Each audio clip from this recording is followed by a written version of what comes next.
everyone. Welcome back to SoldOutChat. I'm Kay, the marketing coordinator here at Above Promotions, and I'm thrilled to dive into a topic that is foundational to every individual and brands. So, what's your story?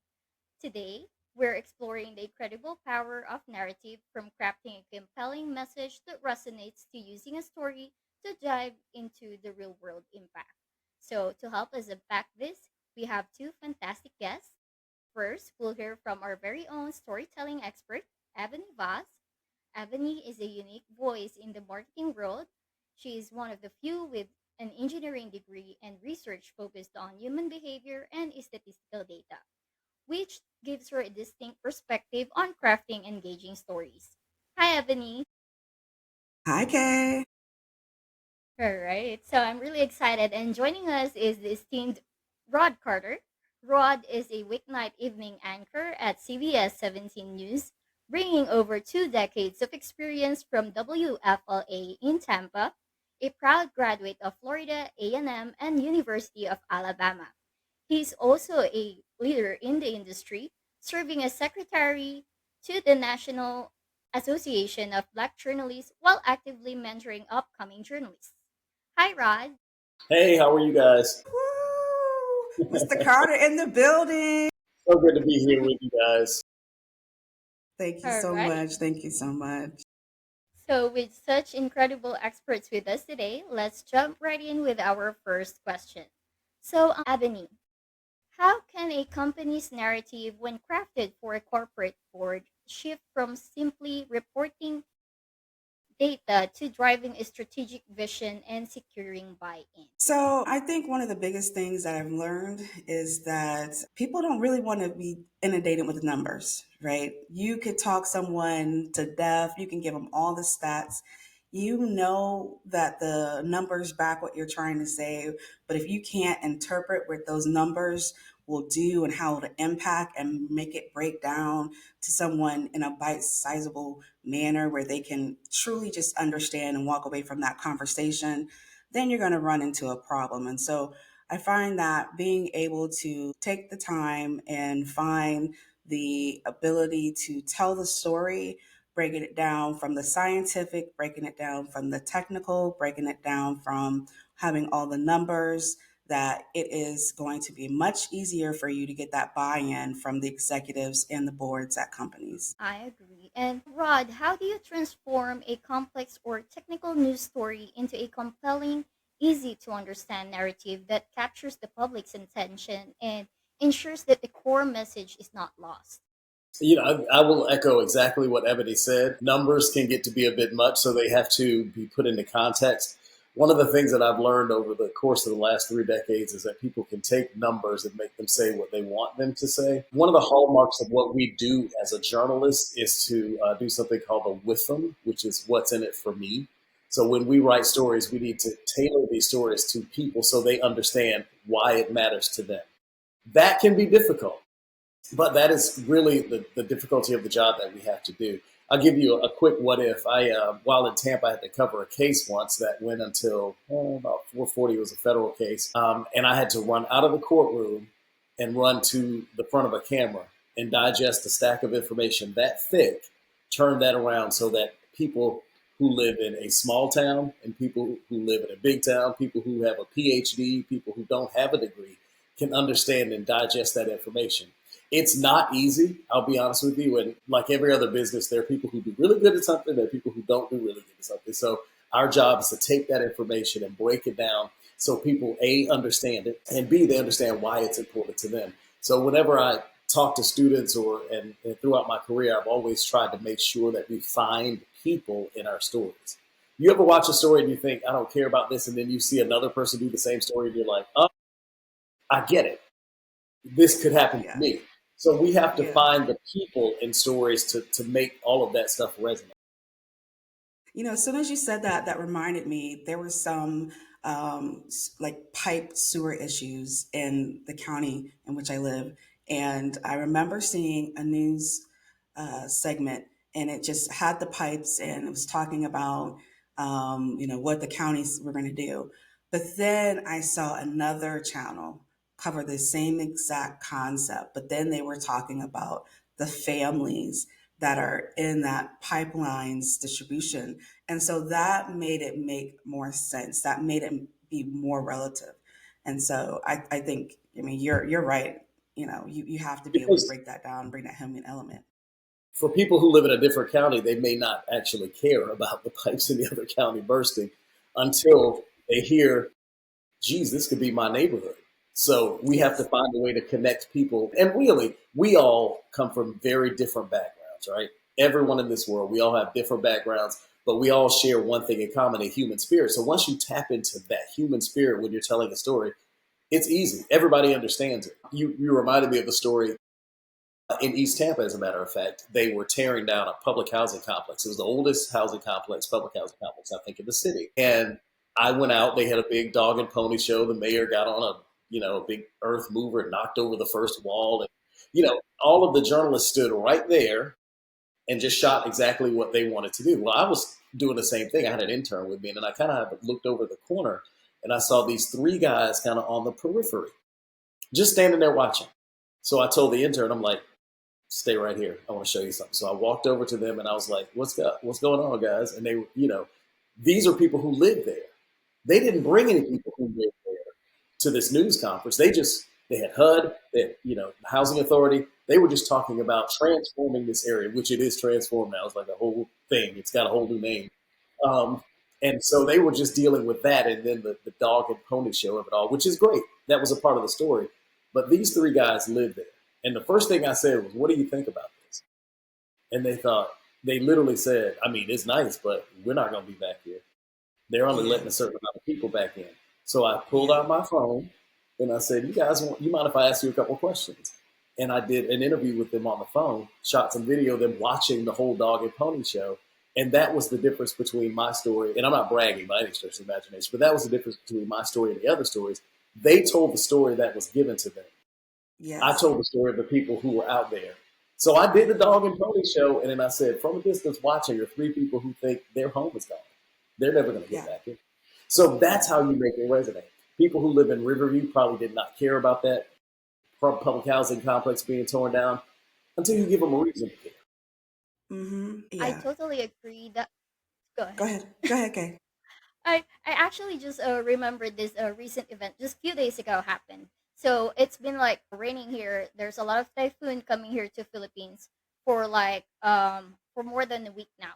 And then there is this certain civil servant who was doing like announcements regarding the weather and if there will be school days, if there will be work days because of the weather. So when he was still serving here in Cavite, he is actually he tends to do like a witty statement together with his announcement, which people find funny.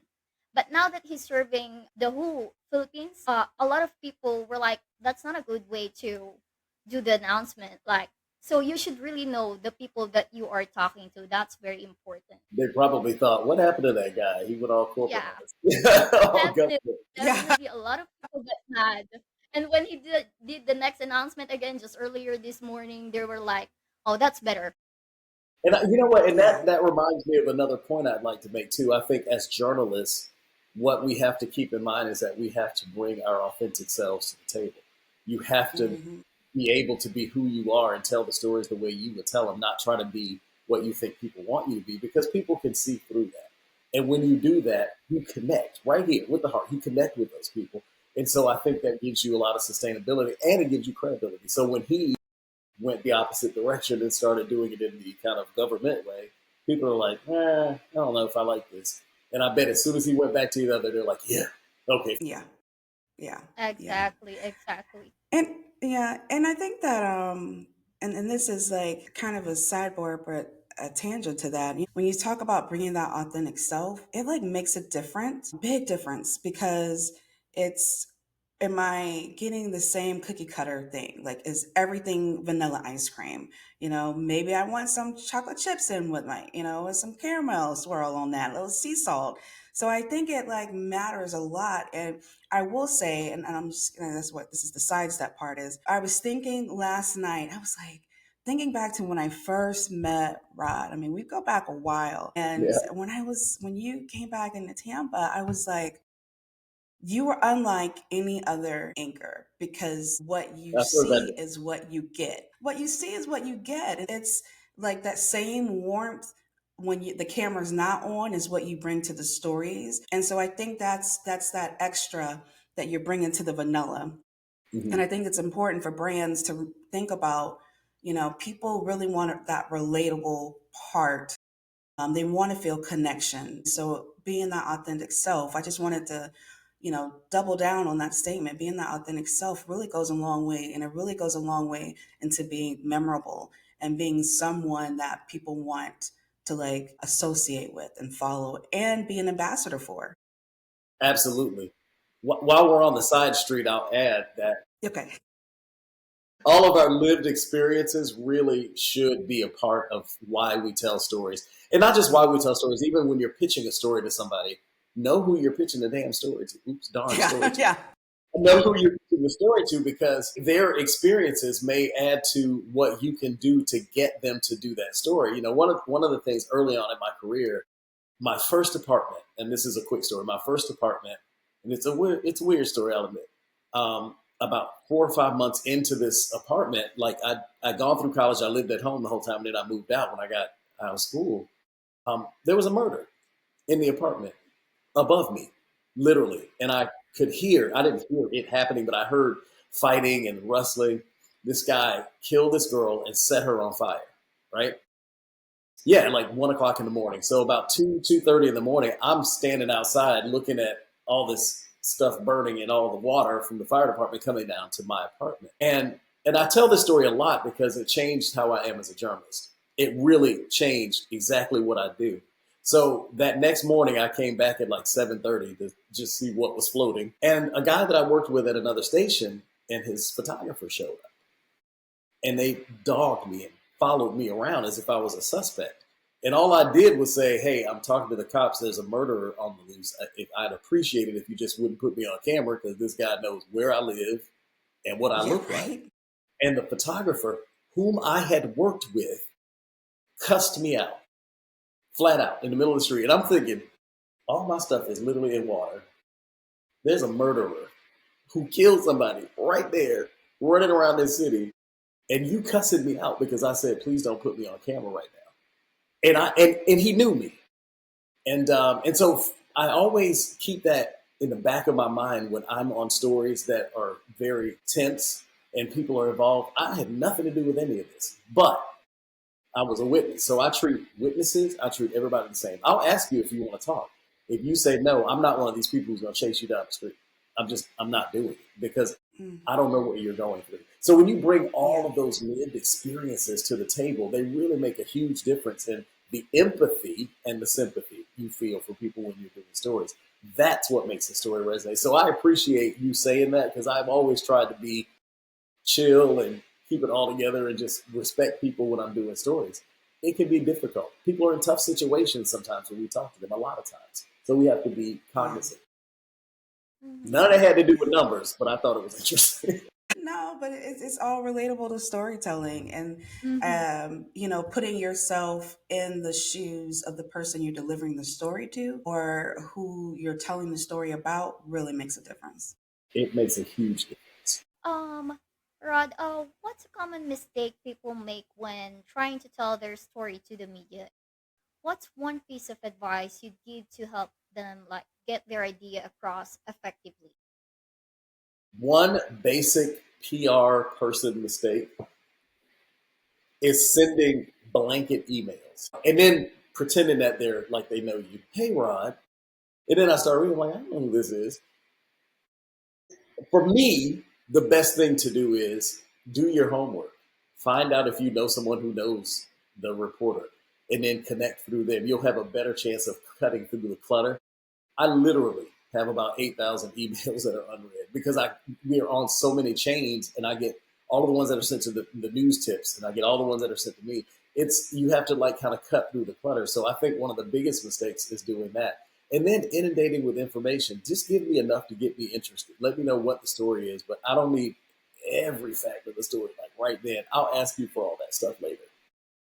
But I think cutting 2 page through, press release? No, no 2 page press release.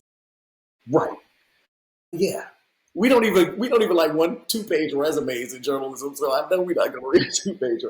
But I mean, again, give me enough, and then when you do come and you present a story, like I have a friend who's an anchor and reporter in Detroit. One of his frustrations that I hear about a lot is you'll have people who pitch a story and they'll go, "Great, we'll do it," and then we're like, "We need somebody to talk to," and they're like, "Oh, well, I don't really have anybody." Then why are you You know what I mean? You need to come with all of it. Let me know, A, if this person's available, who they are, what their point is, what they're going to be able to tell me. I mean, we'll ask, we'll do our own research, we'll find our own people if we need to. But if you're pitching the story, I would like to believe that you have someone to pitch. So I think those are two of the biggest ones for me. I think my biggest pet peeve, though, is just blanket emails that are tailored to look like we're besties. And I don't know who you are. Ebony knows what I'm saying because she's probably read 1,000 of those press releases before where you get it and you're like, Yeah, okay. yeah, yeah, And if you read yeah. my bio and you read that I had worked with the American Diabetes Association for years, you probably have a better chance of pitching a story about diabetes to me. But if I've never talked about uh, breast cancer, or I mean, I'll still do it, but just know who you're pitching it to. There are people who have, kind of causes that they like to champion. Maybe I'm not the person that the staff to pitch it to. Pitch it to somebody else. Not that I wouldn't do it, but you get my. Yeah, yeah. Rod is Mm-hmm. anti-cancer. Breast cancer. I We know. heard I it was like, here. this is all out, but you We know heard what it I here mean. first, folks. I Okay. mean, for the record, I am anti-cancer. I don't want anybody to have it. So yeah, I No, guess. right. Mm-hmm. No, that definitely makes sense, for sure. Definitely, I agree. So, speaking of pitching avenue, what's the key difference between telling a story to a potential investor or customer versus board of directors? Like, what are the elements that should be prioritized in each scenario? So it's very interesting you say that because I mean I do judge quite a few pitch competitions for small businesses, and so they tend to want to say the very exact thing they say to their customer, to an investor, and then to someone who they want to be on the board, and those are different audiences. So when you have your board, they're trying to help you navigate to be successful. So they really do need to hear what's actually going on. Unlike the customer, they don't need to know that your supplies are stuck in China and there's all these tariffs. They don't want to hear all that. They just want to know I'm going to get my product on this particular time, etc. And so when you're telling your stories, you really have to know who wants to hear what. And an investor, they're always going to want to know how this is going to make them more money. You can spend a lot of time Yeah. talking about, again, numbers, because I see like a lot of business startups. They're like, oh yeah, there are 1 billion people in the world and we're going to sell this widget and we're going to sell it to all of them. No, you're not. You're never going to sell that to all of them, but you better know who your market is, right? So they expect you, the investor expects you to know who your customer is, so you need to show that you have a good idea of how to reach the customer and how to make them more money, because they're in it to make more money. And so it's always like understanding who that audience is. And at the end of the day, I don't think you're going to see success if you just try to copy and paste the same exact thing, whatever you do. And I even gauge to say that there are times where we will do like we focus a lot more on marketing, but we do some media relations. And there's times where we may give a press release to Rod, but it's totally different than the one we may give to someone else. Again, because I'm learning and I know who my audience is, and I know like Rod cares absolutely nothing about the NFT component of the artwork, but he might actually cover the artwork itself. So he wants to hear about that. But somebody at TechCrunch wants to hear about the NFT because they don't care how many brush strokes it took to create the product, the end product. So I think it's always a matter of what's like Rod said, what's in it for me. So what are you providing to each of those different levels of groups? So that way you're telling a story that will stick and that they will remember, because at the end of the day, we have thousands of voices we hear every day. I mean, you open up your phone, you're on social media, you hear a thousand voices. You go to conferences, forget it. You go to a conference, you know how many people are pitching and telling the story. So it is going to be best for you to know like who you're talking to and what's in it for them and be able to switch. And I think that's the thing that a lot of brands haven't quite figured out yet is how I can switch. I'll tell this story to this person, but this is a corporate rep that I'm talking to, but I'm also doing stuff in government, so I need to talk to that government person. You know, it's just still totally different audiences, and once you figure out like how to switch them between the audiences, you'll be more successful. Yeah, I feel like it's a resume, like a resume. You don't send the same resume to every job, or at least you shouldn't. Yeah. You know, tailor that resume. You know what I mean? Tailor it to the job you're applying for, and push up those skills and strengths that you're applying for that particular job. So it's the same thing with a pitch. You're absolutely right. I do not care about the money behind art unless it's a part of the art. I mean, like I care about it in terms of it'll be a part of the story. Really, my story would be about what is this art about and what was the artist's intention and that sort of thing. So Mhm. you just have to know your audience. Okay, so Rod, in today's fast-paced news cycle, what role does emotional resonance play in a story's success, and how can a brand or individual create that connection without sacrificing credibility? That's the hardest question of the day. And when you say fast-paced news cycle, I mean we're not even factoring in social media, which is even faster. It's very difficult. But again, I think if you get to the heart of a story and the heart of a person in a story, that story will resonate more. I think that's the emotional component. And it is difficult. I mean, I'm not going to lie. It is not easy when every 5 minutes something is changing and you're trying to just get the facts out there and let people know what's going on. It's hard. You watch CNN and everything is breaking news, right?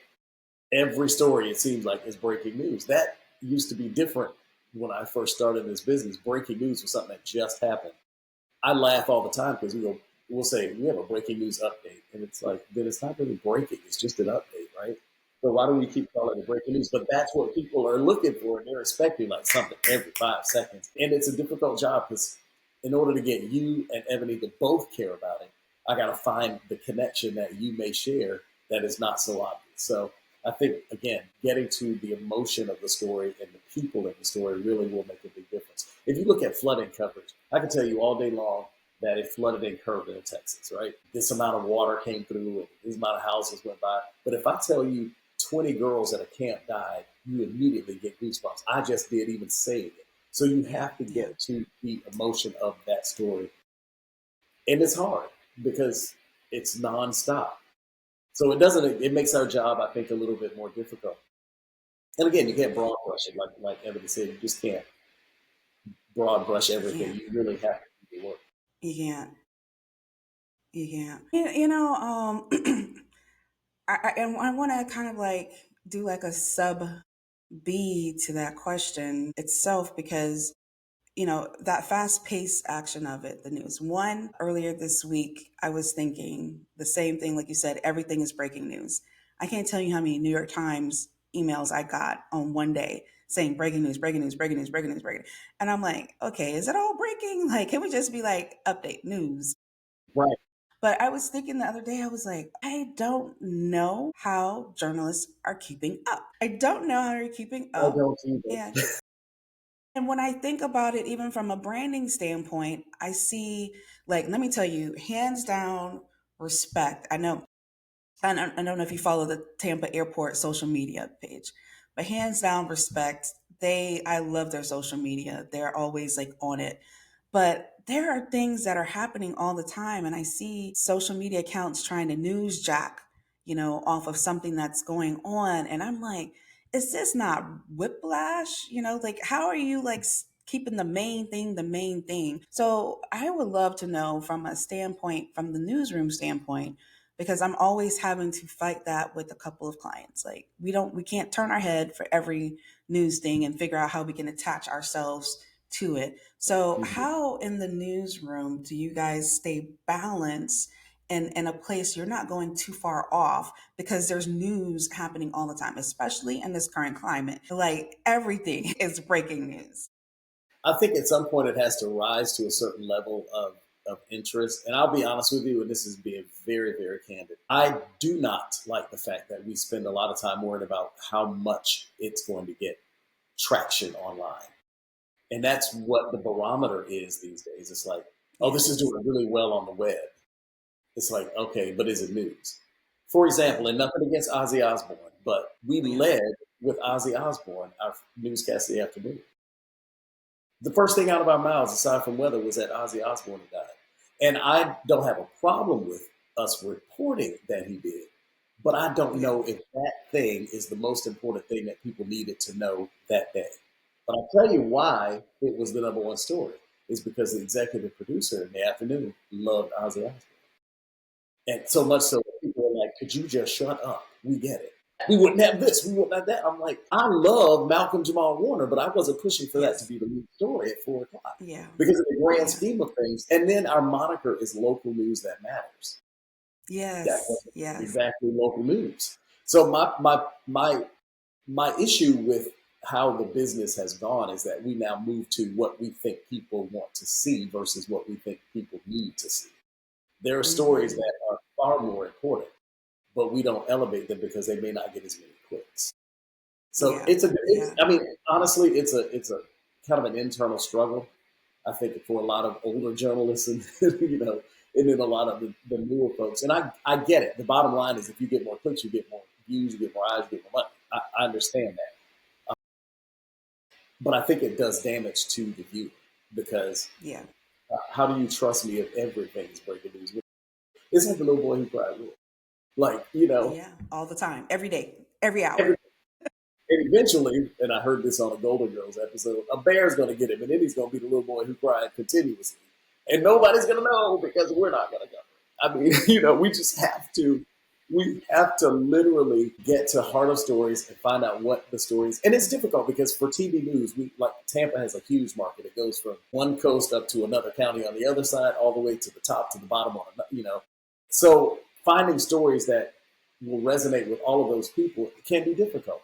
Can't tell you how many times we get a call during weather coverage screaming that, like, oh my God, take this off the TV. No one cares. It's not raining here. It's not raining there, but it is raining in a tornado somewhere like 20, 30 miles from you. So it's still a part of our viewing area. So it's really a push and pull. It is. But Yeah. I think we have to just stay with our core values of what is the story, what's important to people, what's important to the most people, and not pander to influencer, you Yeah. know, thoughts. Well, I tell you, it's the same. It's the same over here on this fence. And I was hoping that you guys had a better. I wanted to hear. I wanted some insight. I was like, he's going to break it down. He's going to give us the secret. We're But all no, swimming in the our same clients shallow are. pond. Yeah. Yeah, Our it's tough. clients are like, we want the numbers that they're getting, but there's a story that we need to tell about you and who you are and why you matter and why you're not like everybody else. So, we're And just there's a in good this. way to We're all get the together. numbers in there. A good journalist will find a way to tell the story. But what we have to keep in mind is that on any given day, really, a story is a minute and 30 seconds. You are Hmm. squeezing a lot into a minute and 30 seconds. So I tell like student journalists, select, don't compress. Don't try to put all of that stuff in there. You can't, because eventually the bag's going to burst. Select the most important information and then use that web as your out. Say, hey, we have the rest of this on our website. If you want to see the full letter, go there and check it out. There's a way to do it, but we always try to just like jam it in more and more and more. And then it becomes a Yeah. jumbled up mess and nobody knows what the hell story you just. Yeah. And I love that approach about letting people know where they can find more. So like you can give a clip of something, but the full story, the full background, more information can be found at this link. I love that. I'm telling you, a push is a beautiful thing. You don't have to try to Totally put it agree. all. I totally agree because there are like a lot of kind of misleading headlines. So it's very important that there is a link that people can go to find out like what happened really. Yeah. That's a Yeah, what whole really that's an happened. hour-long conversation on headlines. Mhm. It's Mhm. good. I mean, you'll read something like just go to YouTube. You'll see a headline on something, especially political stories. You know, blah blah blah, caught red-handed. And you go to it, and it's like that's not what this is about. You know, Yes, it's it's misleading. It's it disingenuous. is. It is. It is. I agree. So, what's one piece of advice that you'd give to anyone, whether they are pitching to a board or a news outlet, on how to make their story not just heard, but truly unforgettable? Ebony, you want to go first, or you want me to jump in there? So, one piece of advice. And this is the divine nine, coming back into me. Keep it simple, stupid. Keep it simple, stupid. Absolutely, That is I agree. my yeah. Or one of my friends said, "You can't say stupid, just say sassy. Keep it sassy." I'm like, "No, I don't want you to keep it sassy. Just keep it simple." Exactly.